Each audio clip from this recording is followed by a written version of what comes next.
This video is not intended to insult the beliefs of Scientology, but to reveal the idea of Xenu, the true meaning of Scientology, which has been tucked between the legs of Scientology leaders and followers like a sick dog. According to your founder, L. Ron Hubbard, Xenu was the dictator of the Galactic Confederacy who, 75 million years ago, brought billions of his people to Earth in DC-8-like spacecraft, stacked them around volcanoes and killed them using hydrogen bombs.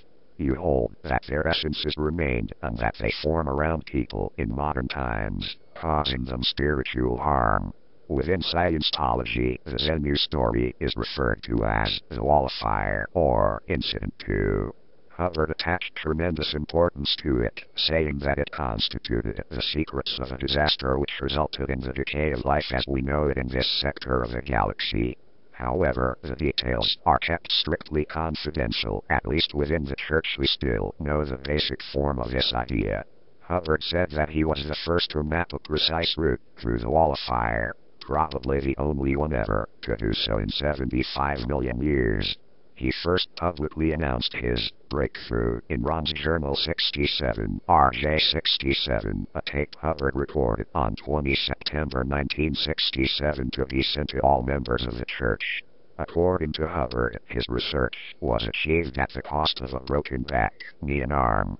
OT3 contains a warning that the R6 implant is calculated to kill, by pneumonia etc., anyone who attempts to solve it.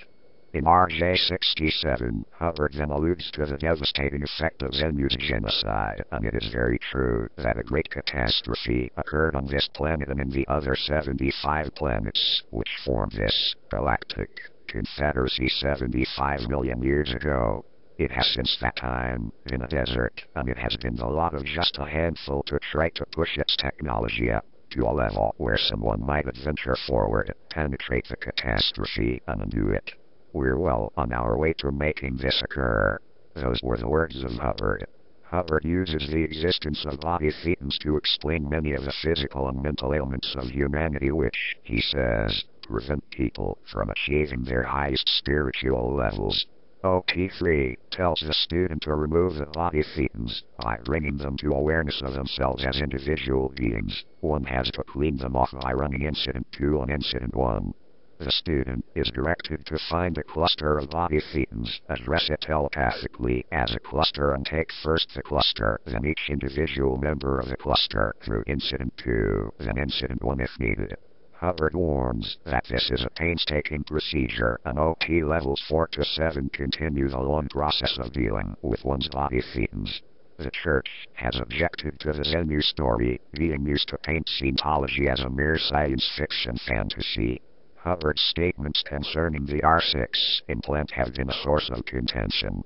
Critics and some Christians state that Hubbard's statements regarding R6 prove that Scientology doctrine is incompatible with Christianity, despite the church's statements to the contrary. In Assists, Hubbard says, everyone is then shown to have been crucified, so don't think that it's an accident that this crucifixion, they found out that this applied. Somebody somewhere on this planet, back about 600 BC, found some pieces of R6, and I don't know how they found it, either by watching Mad Men or something, but since that time they have used it and it became what is known as Christianity. The man on the cross. There was no Christ, but the man on the cross is shown as every man. In its public statements, the Church of Scientology has been notably reluctant to admit the existence of writings on Xenu, and even to mention Xenu's name. Court filings and legal correspondence issued by the Church of Scientology in the 1990s frequently struck out the name Xenu and replaced it with XXXX, a treatment given to no other term. In the relatively few instances in which it has acknowledged Xenu, the Church has stated the story is a religious writing that can be seen as the equivalent of the Old Testament, in which miraculous events are described that are unlikely to have occurred in real life, and assumes true meaning only after years of study. Despite the Church's efforts to keep the story secret, details have been leaked over the years. OT3 was first revealed in Robert Kaufman's 1972 book Inside Scientology, or How I Found Scientology and Became Superhuman, in which Kaufman detailed his own experiences of OT3. It was later described in a 1981 Clearwater Sun article by Richard Levy and came to greater public fame in the 1985 court case brought against the church by Lawrence A. Wallersheim. The church attempted to keep the case file checked out by a reader at all times, but the story was summarized in the Los Angeles Times, November 5, 1985, and detailed in William Poundstone's Bigger Secrets, 1986, from information presented in the Wallersheim case. This concludes our reviewing of Xenu. For followers of Scientology who have not yet heard of this, it is not too late. Rally behind us, for we are legion. We do not forgive. We do not forget. Expect us.